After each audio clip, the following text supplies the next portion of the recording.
something that's just able to outlast this Venomancer. We've got a Visage.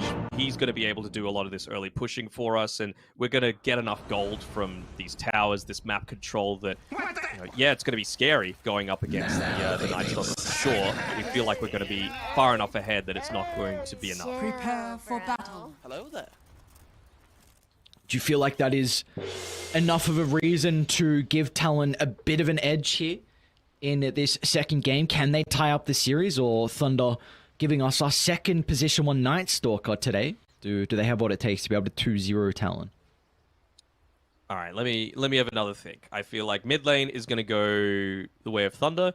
I feel like safe lane... I mean, you've got some kill threat for this Visage, but I mean, I guess until nighttime, it's not really going to be realized. I don't know. I feel like Talon could maybe draw one lane, win one lane, and lose one lane. So it's pretty damn even. I'm going to have to back Thunder's execution, because they were almost flawless in that game number 1, and there were a few shaky moments from Talon. So you got to go with the evidence that's in front of you. And it definitely feels like they have a lineup to be able to play very aggressive in this second game as well, which we saw Thunder looking incredible on with that lineup in game 1. So I'm just... For me, again, I mentioned multiple times today, I always look forward to at a lane just how the meta is able to develop. And now this is our second time seeing a Night Stalker carry. So it's going to be interesting to see how other teams look at this. Like, maybe they change their ideas about the Night Stalker and the meta in general. Maybe we're going to see a little bit more faster pace and carries that aren't your conventional kind of hard carry. So this is really interesting for me. I mean, that's Dota these days, right? Oh, that's honestly every game. I remember back in Hearthstone, the control style just doesn't work. And the equivalent of that in Dota is like full protect 1, try and get this giga farmed position 1.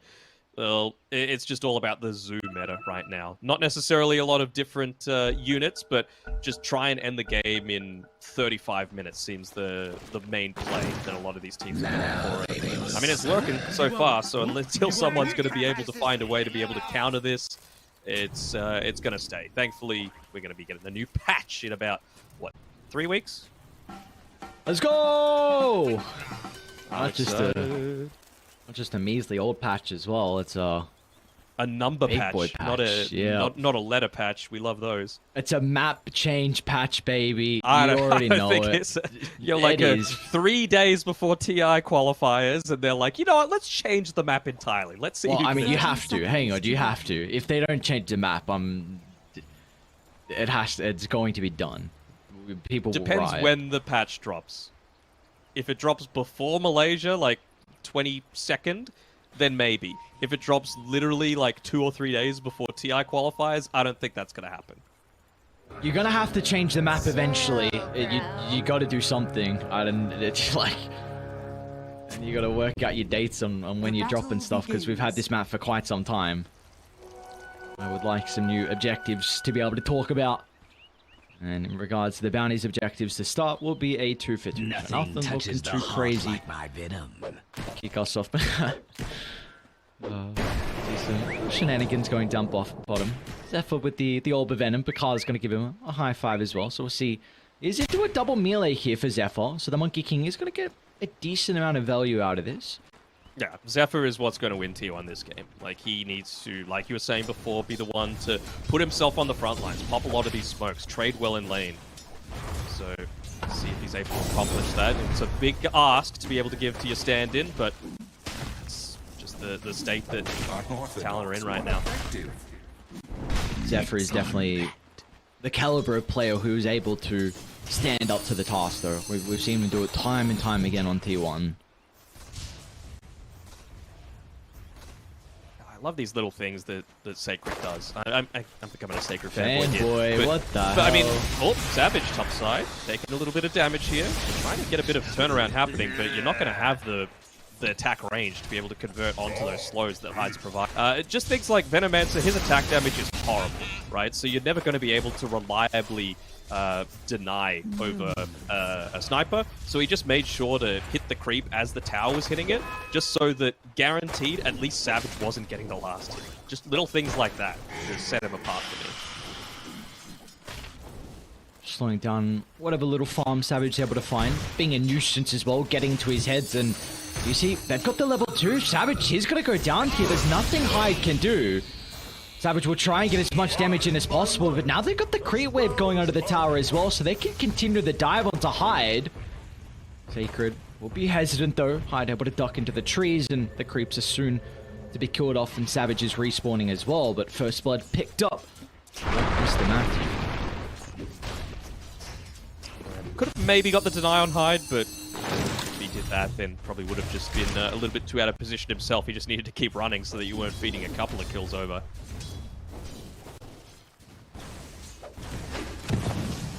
I was going to say, do you have to go boots first on Savage? And yeah, looks like that's going to be the call.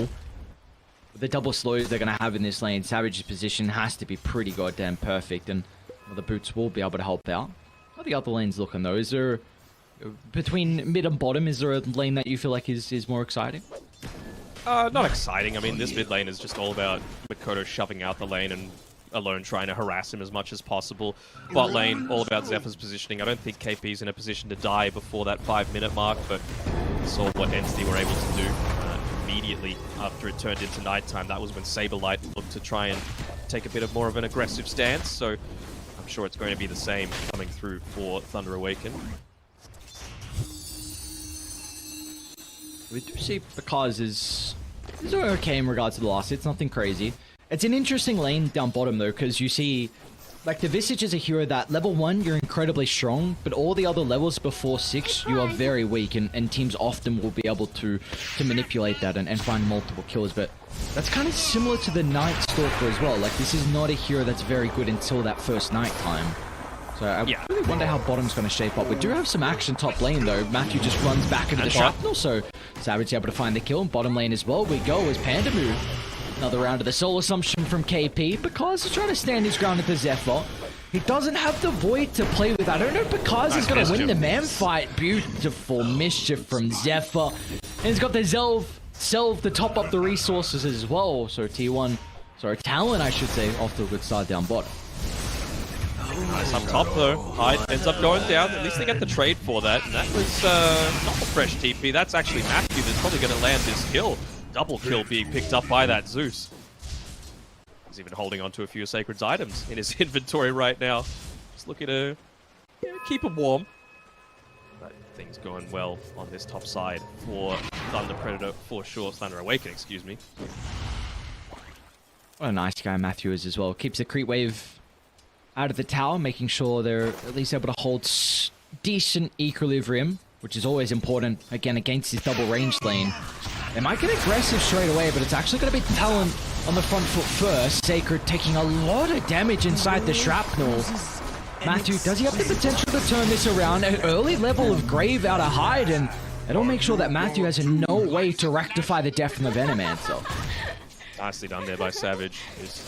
He does what a lot of people don't do when they're a target of a lot of these engagements. They just hold on to their tangos. He made sure to pop that one instantly when he was getting gone on, so it was actually just so much more effective HP that he had to be able to turn around to make that fight happen. But there we go, 5 minutes, KP, immediate target for them to go on to.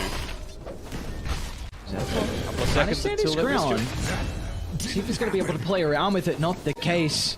The Cars finds the kill onto Zephyr.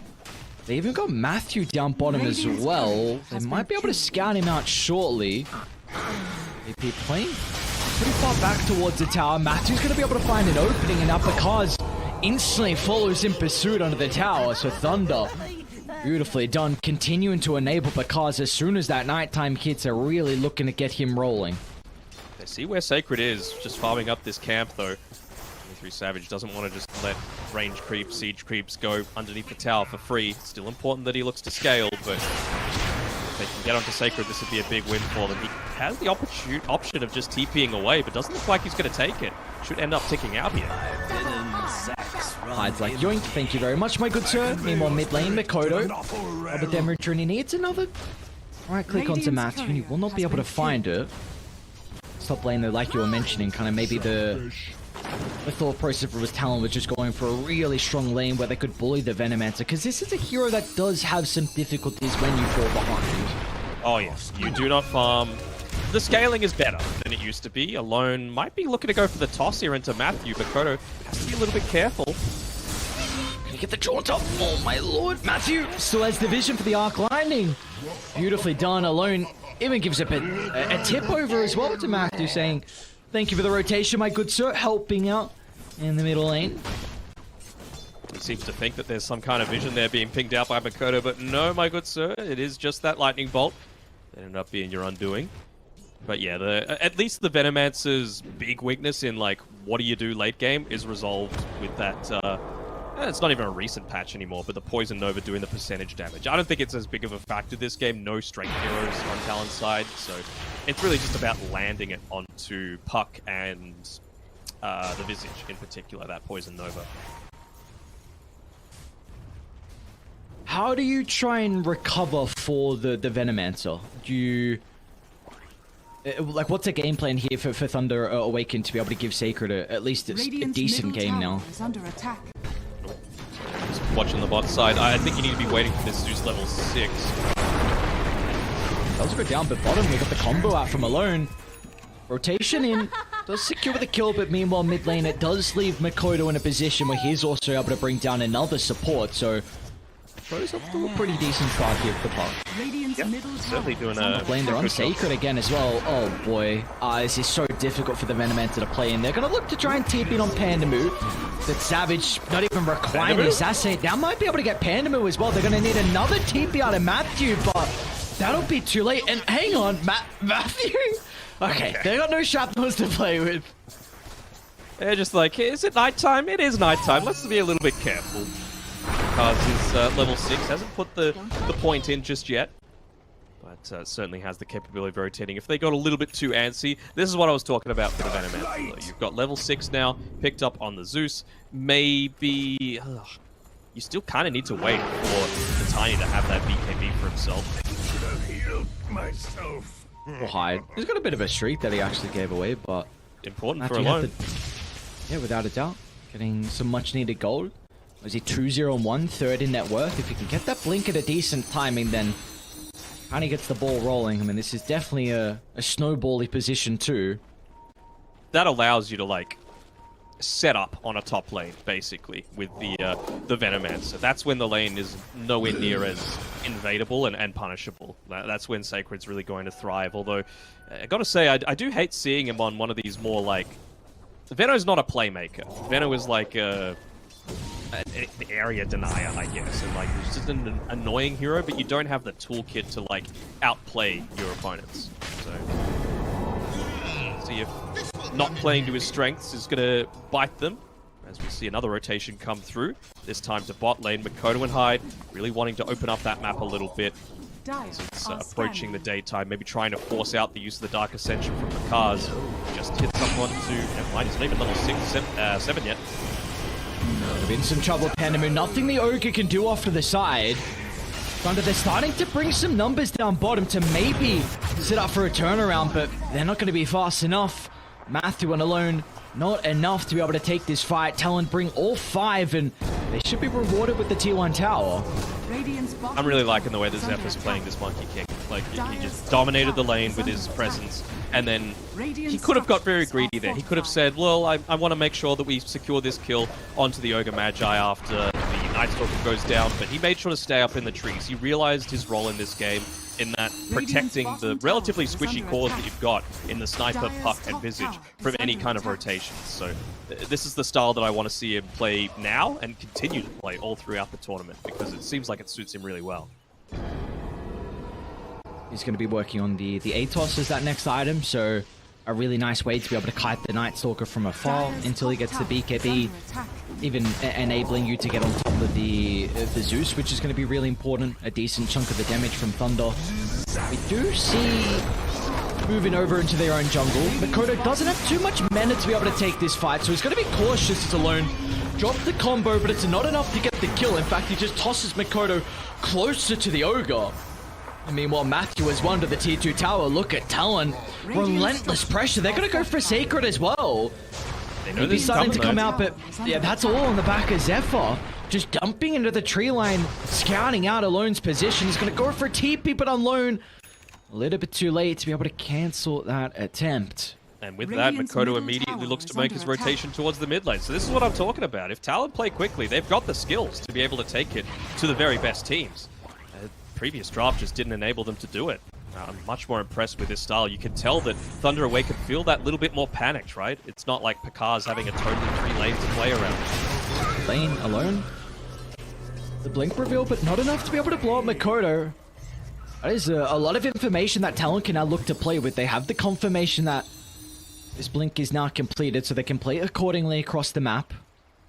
Witchblade as well, finished up for the puck, so a little bit less vulnerable to getting gone on by Night Stalker. The combos coming through from the Tiny a little bit.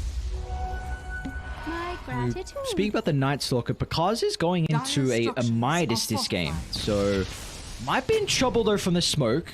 A little bit unsure on Talon and what direction they want to go for. They saw the lightning bolt, considering about going towards Matthew's location. Pakaz is doing a really good job to play in the trees, so they will get nothing out of the smoke on Talon. And Makoto's alright, he's going to drop a coil for this. Pakaz is nearby with the Dark Ascension as well. He's going to use the ultimate to see Zephyr in the trees.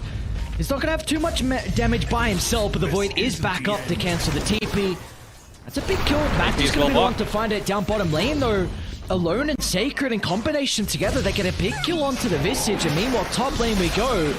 Pakaz beating back onto Makoto. He's got Hyde playing nearby. The Grave should always be a potential to keep Makoto alive, so he's going to turn to try and deal with Hyde instead, but the Dark Ascension has expired, and the Assassinate from downtown, Savage is looking to rotate and put his stamp on the team fight, and he does so with great success as Talon find a third. Makoto getting some much needed golden experience onto the puck as well. Savage is balling out of control this game. The very start obviously was a little bit more difficult, but ever since then, just getting up a couple of levels, getting that attack range differential, it feels like very few people can look to approach him. So it's going to be quite some time until Pakaz actually has that threat too, because he needs a BKB. If he doesn't have it, you're just going to get Grave Chilled, you're going to get Dream Coiled, and then you can't make that aggressive movement in onto the backlines with Savage. Makoto, be cautious, they might be blown up along with Matthew nearby, but Makoto infuse raindrops along with the strength threads, and that is just a minor thing, but so important for position twos, and anyone in general, I should say. He knows he's in a dangerous part of the map. Intel Treads is going to do nothing for the puck. You know, he's moving over, trying to get the power rune, even just seeing if it's there, and recognizing he needs that little bit of bonus health to make sure he doesn't get blown up. Nicely done from Zephyr again, completely scouting out this movement. You've got the Visage playing nearby, so KP, we know how vulnerable he can be super early on into the piece. What's he buying here? He's just got the Vlad's Offering going straight into the Hood of Defiance after that. Not sure what Zephyr's doing jumping down. He alone cut the tree. I don't know how. He saw him. I kind of looked away and then came back bottom. Yeah, we'll go with Spidey Senses. So they're going to look to this. They see Savage at the triangle. They've got a really good ward to play with. Let's see if they're going to have to burst. They're going to go for the Dazzle instead. And now with the Dazzle out of the equation, it'll give them the opportunity to control the triangle. So they don't kill the sniper, but you are just slowing down his farm. And that is important enough. Slowing down his farm, allowing the Midas to start to get some value on Pakaz. Next item, Armlet, and then I'm sure the BKB is going to be following after that. I wonder how much damage Pakaz is actually going to do in a game like this with the bonus attack speed from the Midas, from the Armlet. You've got the Bloodlust as well with level 2 in it. So I really wonder what item build Pakaz is actually going to consider this game. I wonder what item build Veno's considering as well. Right now he's got the Vlad's Offering queued up for himself, but I wouldn't hate seeing a Crimson Guard against this. Able to avoid some of the stuns looking to come through. This is a heavy commitment just for position 5. Look at the jump from the Tiny. A toss back onto KP. They're able to get the damage over time. Zephyr's going to be able to drop the work on to try and control the team fight. KP, though, he just TP's out. They've got no way to counter that. Meanwhile, though, Thunder will still turn their attention to deal with Zephyr on the Monkey King. So a 2-for-1 favoring Thunder. They saw the positioning of the orb. Alone, they get a glimpse of Makoto as well. The Dark Ascension still... Bakaz is playing with the ultimate, so they know exactly where Makoto is going. With a blink coming up shortly, Alone should be able to offer the control. He's a little bit too far away. The toss on forward. Bakaz has got the silence now to work with. And the avalanche from afar. Beautiful fight coming out from Thunder. I mean, that was just a little bit too deep by Talon there, right? They committed so much just to try and kill a position 5, and they even succeed. I don't think they did. Oh, they did end up taking up Pandamu, but I really feel like before you do that, you got to make sure you're taking this tier 1 tower. They have the potential of being able to play around where Alone's pathing right now. They just need control of this this high ground hill, and then use the Visage Birds to do a lot of the work for you. See, KP in particular with the Visage is not having the greatest time. Lowest net worth out of the cores. Struggling more than the Venomancer has 4 deaths onto Sacred, so it's going to be a difficult hero for KP to be able to have some impact. Through the qualifiers, he was really liking this Wraith Pack build early. Looks like he wanting a little bit of at least damage mitigation out of the hood. Would not be surprised if he goes the Wraith Pack afterwards.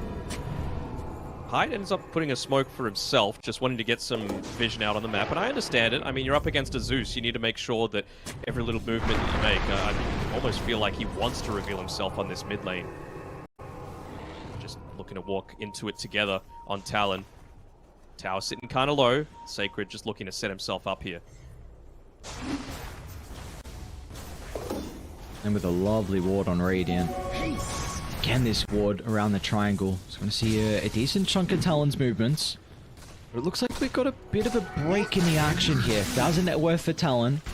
A lot of kills in the second game. But again, we always have to kind of pan our attention back over to Bakaz as Midas is paying off. Armlet completed. It's going to be the Ag Shard next item.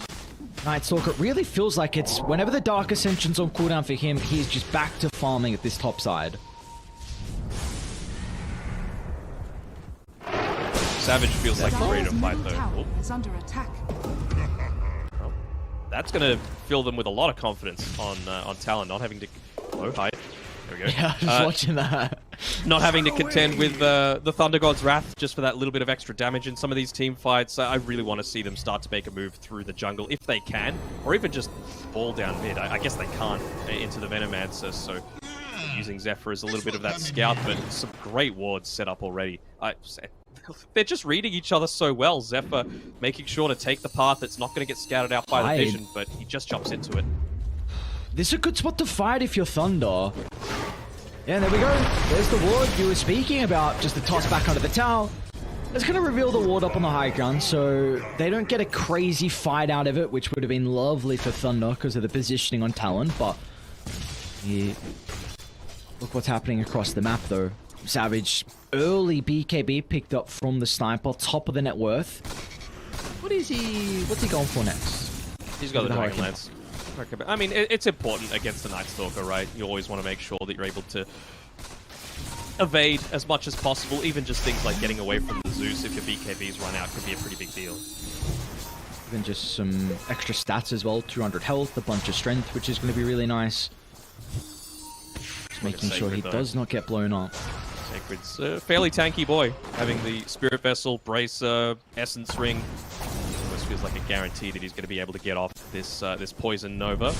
Look at how much importance they're giving over to making sure that this tower gets retained. So some kind of clever movement needs to come through from Talon. That's what they were going for previously, but it's getting a little antsy, not respecting the fact that Thunder Awaken know the important high grounds to be able to control.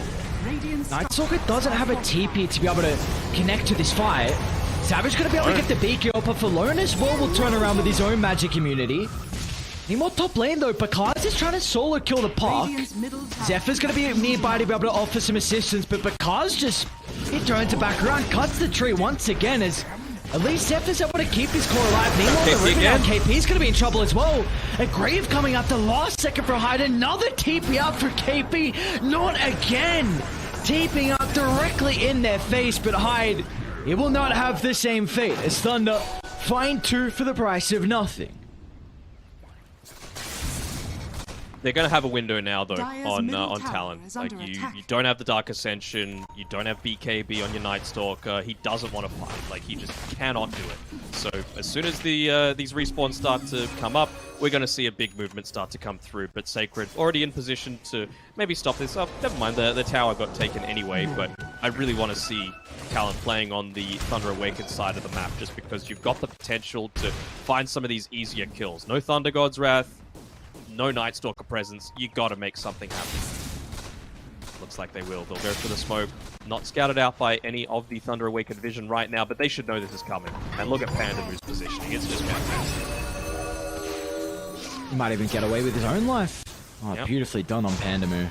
And that's what I was saying it during the draft, right? This is what an Ogre offers you. Like, this wasn't specifically talking about stopping ganks, but you just put yourself on the front lines because you know that you're going to be harder to kill. That attempt on the Ogre Magi in the mid lane previously is kind of spooked Talon. They don't want to take the fight into it. This is a much better option for them to go for. Just attempt the Roshan where they still don't have Thunder Gods, they still don't have the Dark Ascension available. They should be able to take this. Might be able to get Zephyr again on it. Oh, Alone! He jumped into the river! He's got the BKB to play with for the moment. They haven't even been able to bring down the Tiny into a threshold where that's required. KP might be in some trouble though. It was a solo Poison Nova. The Gale's not going to be enough to tick KP out thanks to the Hood and the Sustain coming out from Hyde, so... I mean, he just doesn't have Gravekeeper's Cloak stacks as long as this Poison Nova's on him, though. Like, he's constantly getting it ticked away, and well, Thunder Awaken, they've stalled it for long enough. Dark Ascension's available. Thunder God's Wrath is available in 5. Tiny doesn't care about these cooldowns, so yeah, I feel like they're in a really good spot now to take the fight straight back to Talon and maybe take that Roshan for themselves. Do they have a smoke maybe to wrap around? Matthew does have one. Do you feel like they need to kind of... Can they just run head first into Talon, or do they need to smoke around and kind of find the back line? I don't think they need to. I think Thunder Awaken are happy with the current state of the game if they're just sitting back and waiting for stuff to happen. Like, they know they're not roshing. You've got Veno wards in there. They know they're not moving around to their side because you've got good high ground vision. And you've got your Night Stalker with a Midas that still needs his BKB and is level 18 now. Like, you can go, but you don't have to. Let's see if Seven's positioning's on point. It can't be Savage that gets caught first. Oh, they're going to see Savage. He's got the Hurricane Pike and the BKB to use defensive. They need to deal with the Dazzle and instantly the Night Stalker jumping the position of Hyde, making sure he can't get anything off defensively. But hang on, this Night Stalker's got no backup. Makoto drops down the core. Now the rest of Thunder in a compromised position. Sacred's just going to put his body on the line alone. Hang on, is he with a combo?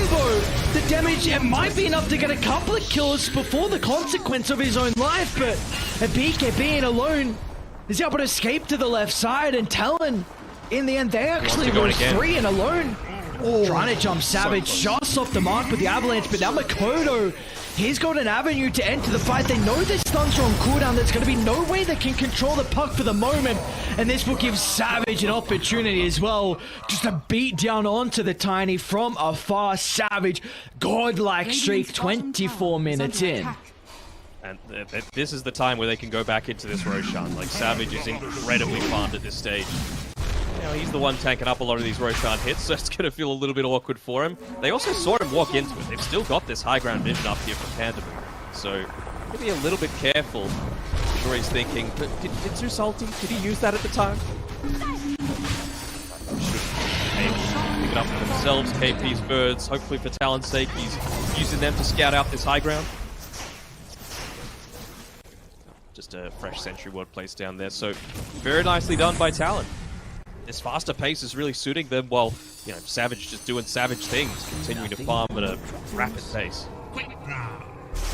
Top of the net worth, 5,000 advantage over the second highest, which is because on the Night Stalker, we've got 44 kills. A lot of action here in this second game. Do we feel like Thunder, though, down the Aegis advantage? Do they have the items and maybe the levels to be able to combat the Aegis, or are they looking for something else and then maybe they can take these fights? I'll say it again, they need the BKB on that Stalker. Like, it's just so simple. Like, if you went forward further like that previously and he had the BKB, he just gets away. This Dream Core is really making his life miserable. again, are they going to be able to catch him out? That Dream Coil, making sure to wait. There's nothing they can do. He's going to try and play around with the armlet tokas, but that will do nothing as Talon bring multiple heroes. Savage beyond godlike gets the double kill, and you're going to need to be able to find this BKB now, but it is a decent chunk away from it, and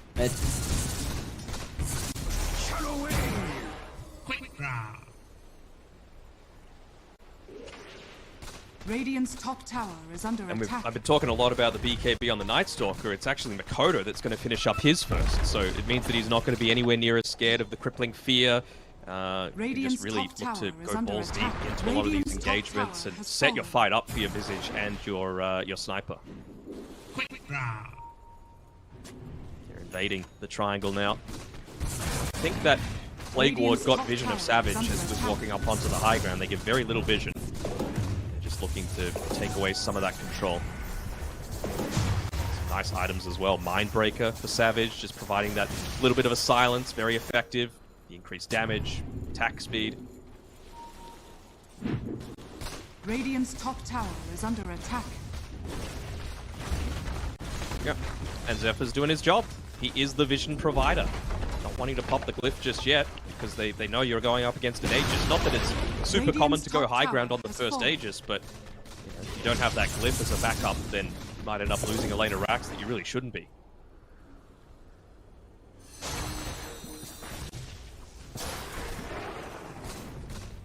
Radiant's middle tower is under attack. Are scanning.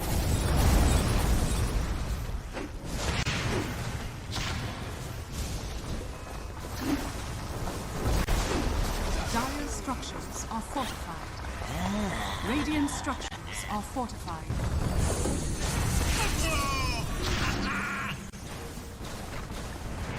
Summoning the familiars there on the Visage. Hasn't put the point in there. He put the armor corruption onto the towers. I don't think he should die here. He's too big.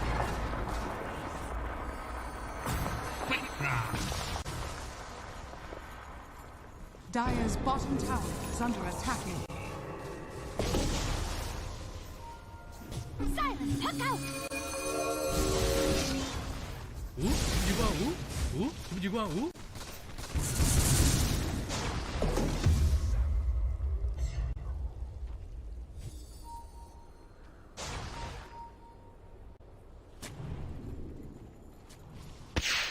Right now, Savage, he's just trying to use the rest of this Aegis. Like, if they can take the bottom tier 2 tower, great, but his main goal right now is just finish up that Satanic. He wants the Dispel for a bunch of different damage over time, doesn't want to be forced to pop that BKB before, a lot of the chain stuns, or if Zeus is in a good position to fight.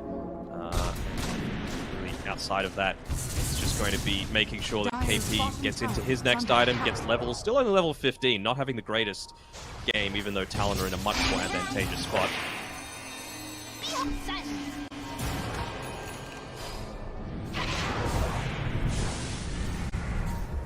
Can't go too deep.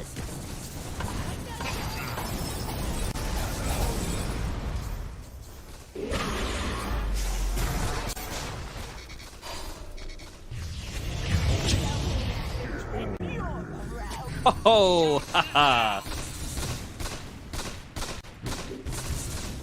I refuse. Until you give me a yeehaw, I'm not doing anything that you tell me to do. Okay. There we go, look at that. Satanic picked up with 5 seconds left on the Aegis. Very nicely done by Savage. What an Aegis as well for them. 2 T2 towers.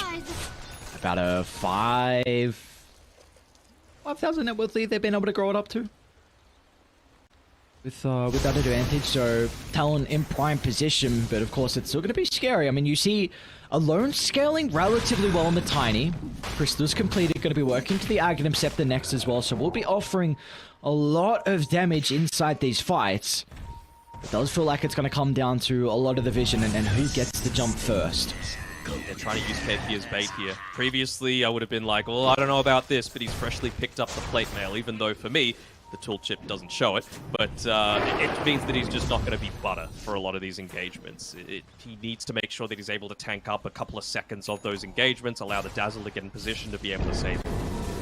This game is all on Talon. The important thing for them is they don't want to be getting too antsy. There's no need to go up onto the high ground against a Venomancer and a Zeus, two of the most effective ones at being able to defend a high ground push. And it's going to get even harder as well, as Alone, he's actually getting close to picking up a Aghanim Scepter for himself. He's also level 20, he's got that Chrysalis already.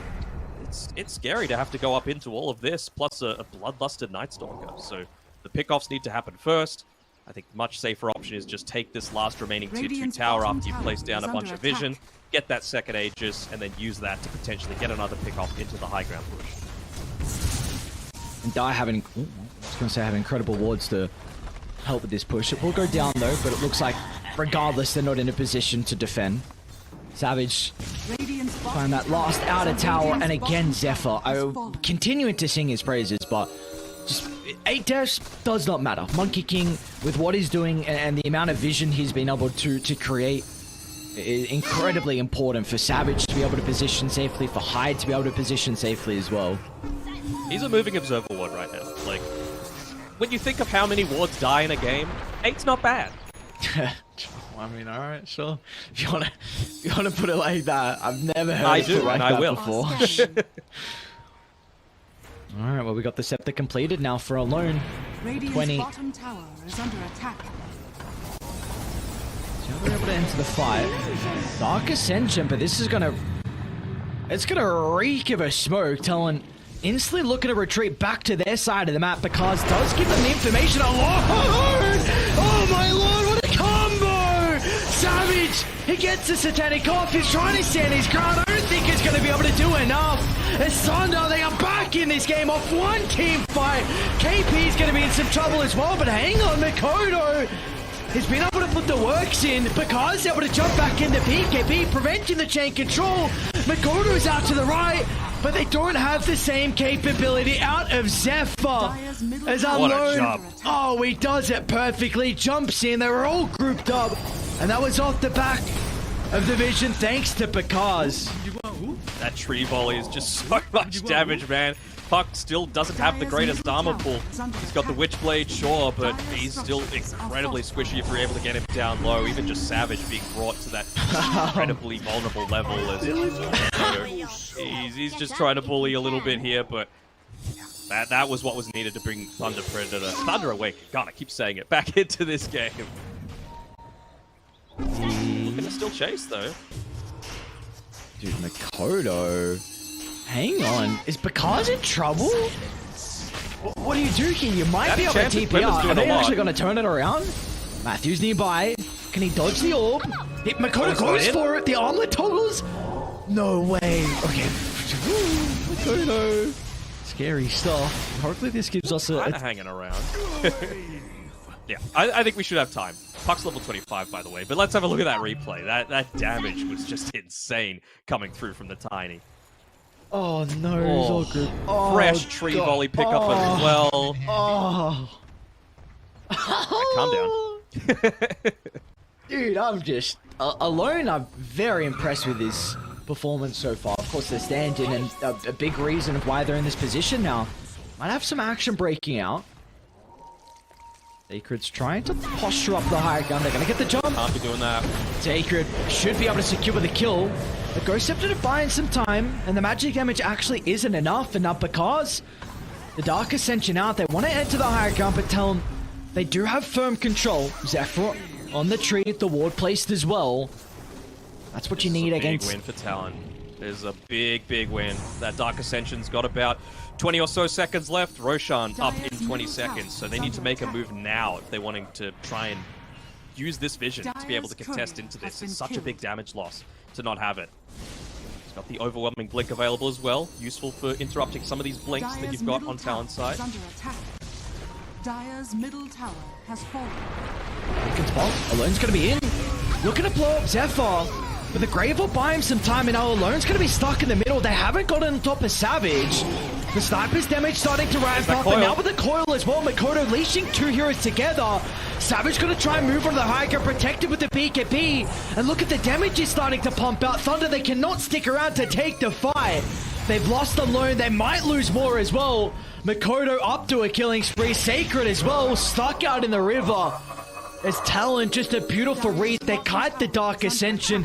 They protect Savage perfectly. The vision from Zephyr helping out. Makoto gets the jump in, and there was just nothing Thunder could do once the formation was broken. Use that to go into that second Roshan. This is the timing that they were waiting for. Top lane's pretty pushed in. Someone's going to need to have to deal with that because you don't. Tiny's still dead for 40 seconds. You have the potential at very minimum to force out a glyph, but instead because this is incredibly deep. You're a carry, you can't be making these plays. Oh, he doesn't have buyback. I was thinking, okay, that move can kind of make sense. You know, bring a lot of distractions away if you've got the buyback to be able to turn this one around and just come back into the fight when the high ground siege is happening, but not like this. Not like this at all. Well, I mean, is he close to it? Is nowhere near it. It's at least a full set. They do have very good high ground defenders, Zeus and Veno, but probably a full set. You got very good high ground jumpers as well, particularly Makoto, level 26, was able to get that level 25 Dream Coil through, just jump the backline. You're not going to die against this. Like, where is your physical damage coming through outside of the Tiny? So as long as you get to pop that BKB, Puck has free reign to push forward. Steve Sacred's able to get these Plague Wards set up. 3, I mean, you've got the potential of just rotating through the mid lane if you feel overwhelmed by this. Because he's got the attack range Talon. Jesus Christ. Hurricane Pike. Isn't even taking aim just yet. The only thing that's gonna give him a little bit of an issue is the lack of vision. He's just waiting on the shrapnel charge to give him vision for that high ground push, so might be able to defend this. They might just get the tier 3 tower without too much more because Nightstalk is coming up in a couple of seconds time. Tower has fallen. You can see Matthew in position to constantly be scouting out those trees. He wants to make sure that Zephyr's not up there giving a lot of that vision. I think what we saw from Talon previously was perfect as well with how they're able to kite that Dark Ascension around mid. Like, as soon as it was used, they just beeline towards this high ground where they have the ward set up and fighting in a choke point where you can lay down the Wukongs, where you have all the information of Thunder just running up the high ground. It is going to be incredibly important for these further fights and how they can address the Dark Ascension. Coming out to these guys now. It looks like a Silver Edge coming through for the Sniper. Just a little bit of that value, you know, make yourself harder to catch. KP's gone for the same sort of route just through the ninja gear that he's got coming out to himself. Of course, again, it's just this, I'll say it again, the nuisance of pushing up onto this high ground against a Venomancer and a Zeus. How do you do it? It's also the threat of the tiny jump as well into the toss back, because he's going for it. There we go. Got the Aegis. Savage. Oh, they're going to force stuff him further inside the base. The grenade's going to get some distance, but the backline, this is important because they're able to deal with the dazzle. You get rid of the defensive factor, but because he's going to be controlled for the moment with the coil, but they're buying some time to deal with the sniper. First life still yet to be addressed. How do they set up for round 2 though? They're going to need some buybacks to be able to turn this fight around. Alone is in once again with a toss onto the hiker, but Savage, look at the mobility. He's able to reposition. They're going to try and deal with the tree volley, but that's barely any damage. A Savage under the cover of the Glimmer, up to the north, Satanic to play with. They still haven't dealt with the Sniper. There's just nothing they can do. Savage, he's got so much mobility to avoid the numbers of Thunder. And now they're back onto Bakaz on the high ground. He just brought back prior potential of a dieback here, but Makoto is going to jump down to the south instead. Even Tiny's in trouble. Hang on, alone. He jumped into the middle, feeling like he had the damage to deal with Talon, but that was not the case. As Talon one fight away, that might be in fact enough to take this game. I think it will be. 18, 3 and 14 on 23 Savage. He's looking to make it 19. Just pushing in onto this, and well, Talon, they're going to get their first win of the Arlington Major. It's a big confidence boost for them after what happened in game number 1. TA just looked way too strong, but this time around it was Talon's day. It was all on the back a little bit faster. I like the fact that they've been able to adapt to this meta. The stonks are rising for SEA as, well, it's looking pretty good across all the different streams. Yeah, without a doubt. It's, we were hesitant, I would say, in regards to how they would be able to execute this draft, because it definitely felt like Thunder had an advantage with their